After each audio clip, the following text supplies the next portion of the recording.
오늘 보실 말씀은 역대상 4장 1절에서 10절까지입니다.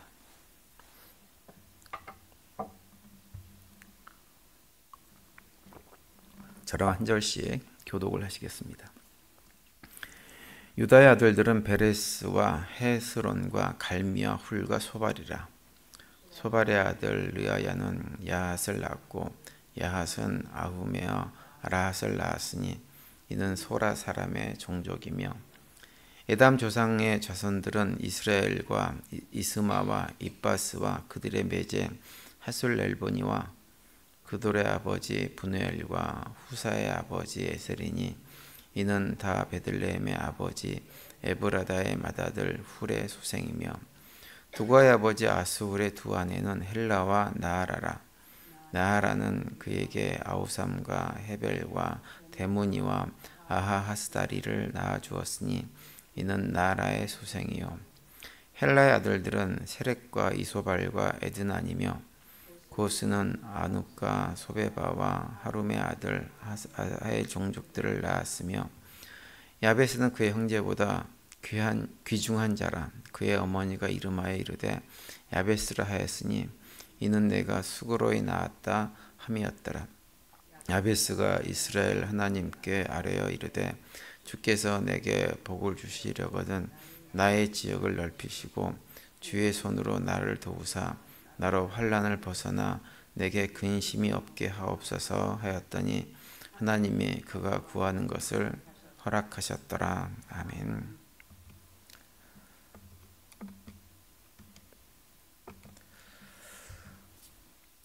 오늘 아침에 저희들이 읽은 역대상 4장에는 이제 그 유다 지파의 족보가 쭉 기록이 되어져 있는데요.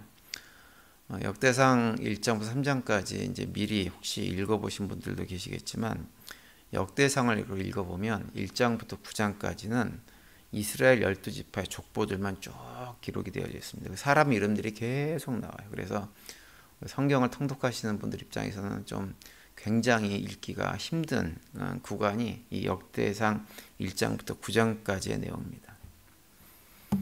그런데 그 족보를 기록하면서 역대상 2장에서 유다 지파의 족보를 언급을 합니다. 그런데 오늘 우리가 읽은 역대상 4장에서 또다시 유다 지파의 족보를 언급하는 거예요. 그러니까는 유다 지파의 족보가 2장부터 시작해가지고 3장, 4장까지 석장에 걸쳐서 기록이 되어져 있습니다.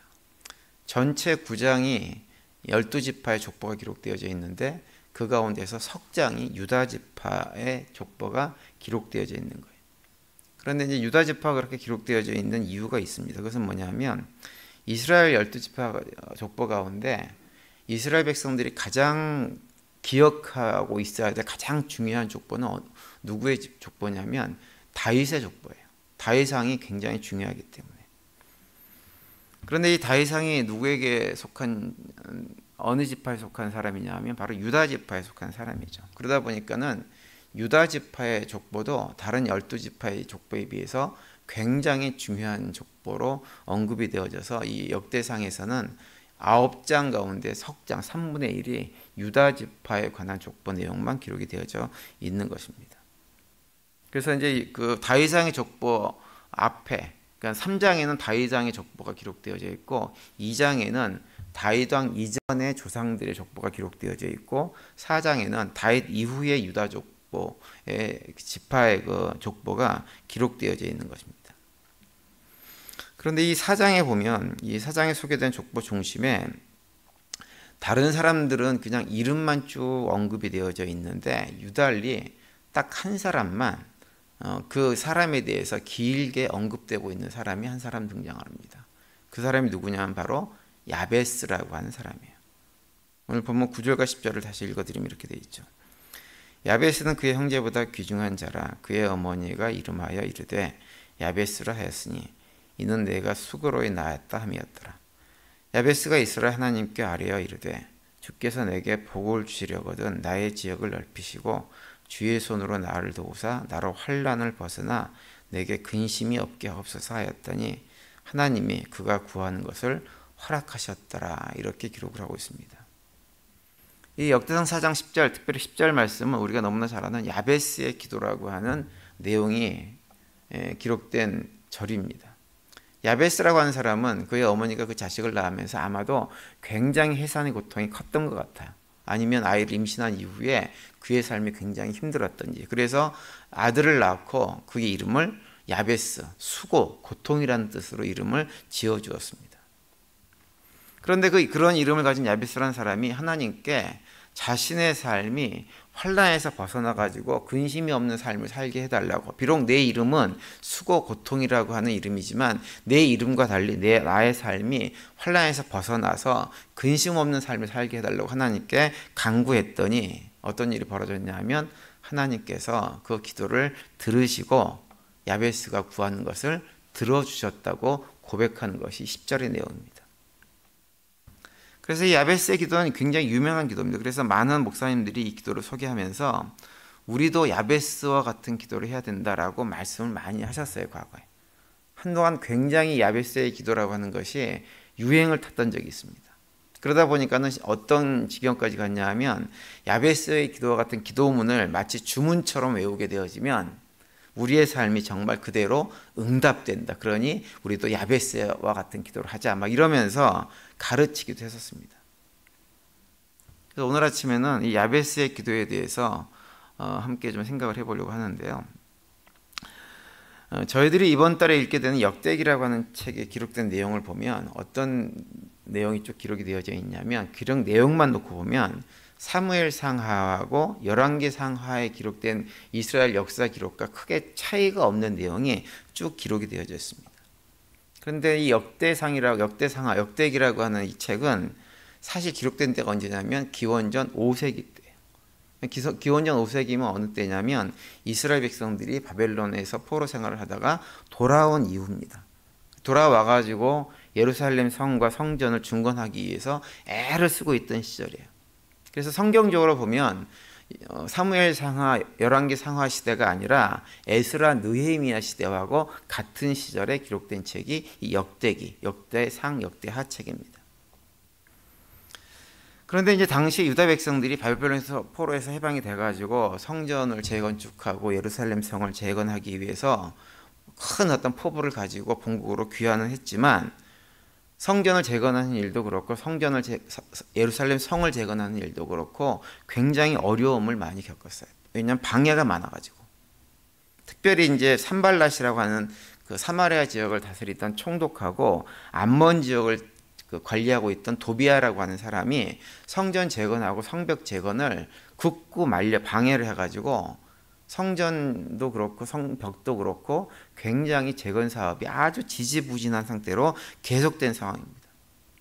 이제 그러다 보니까 포로에서 귀환한 백성들이 처음에 귀환을 할 때는 큰 포부를 가지고 귀환을 해가지고 이제 우리가 돌아가가지고 성전을 새롭게 세우고 예루살렘 성을 새롭게 중건해가지고 우리가 다시 한번 하나님 백성으로서의 큰 뜻을 한번 포부를 펼쳐보자 이러고 돌아왔는데 막상 돌아와서 보니까 이런 많은 어려움들 때문에 그런 일들이 전혀 이루어지지가 않고 있는 것입니다.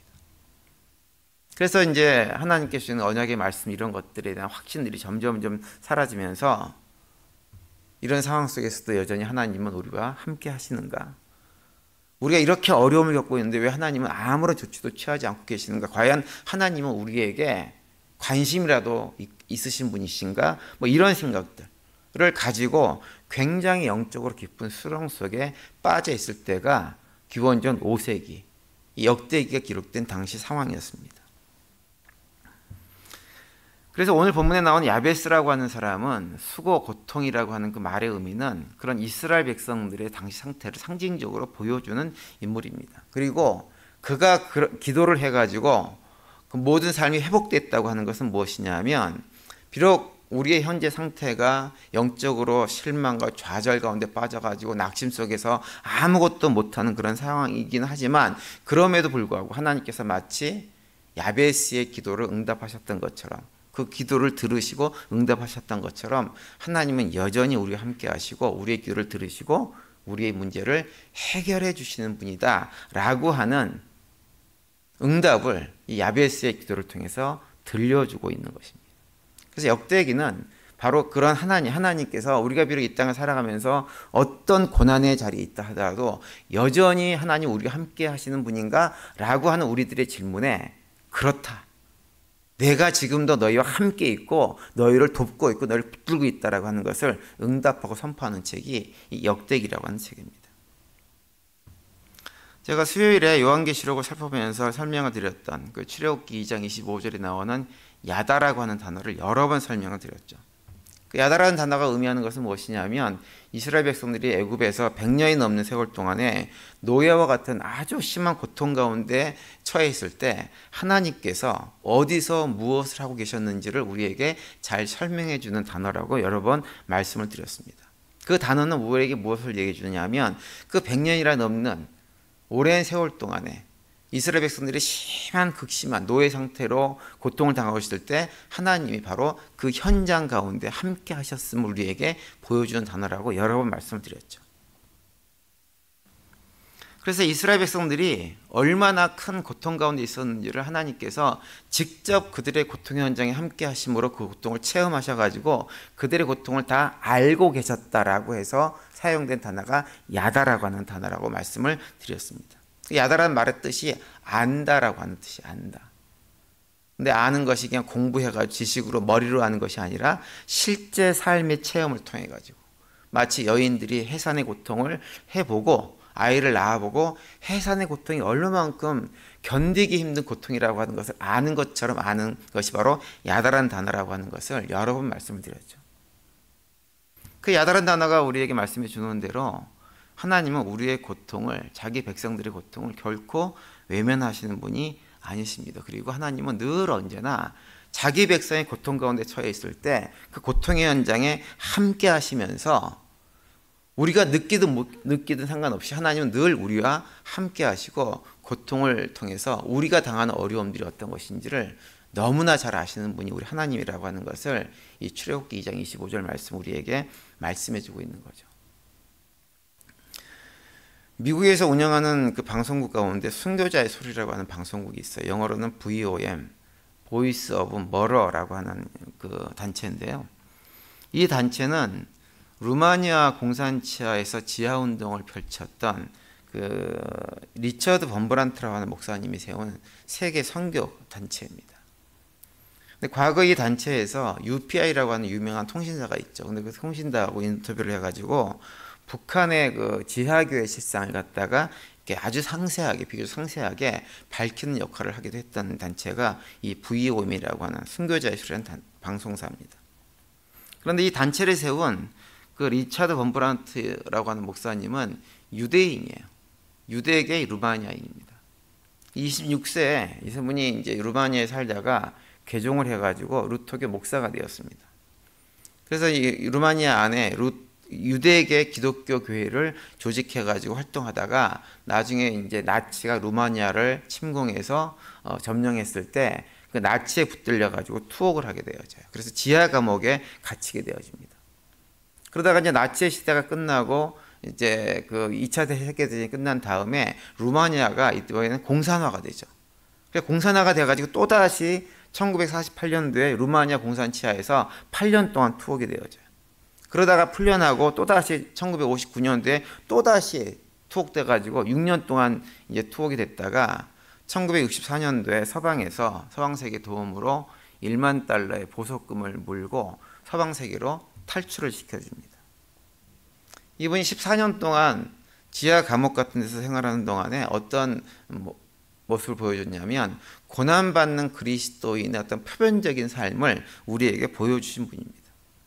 그래서 앞서 말씀드린 대로 순교자의 방송이라고 하는 선교단체를 창설해가지고 자기 아내와 함께 전 세계에서 기독교 신앙을 가졌지만 그 신앙 때문에 핍박받는 많은 사람들의 목소리를 들려주고 또 그들에게 불굴의 용기를 주는 역할을 했던 사람이 리차드 범브란트라고 하는 목사님이세요. 제가 그분에 대해서 알게 된 것은 제가 고등학교 다닐 때 그분이 쓴 하나님의 지하운동이라고 하는 책을 통해서 그분을 알게 되었어요.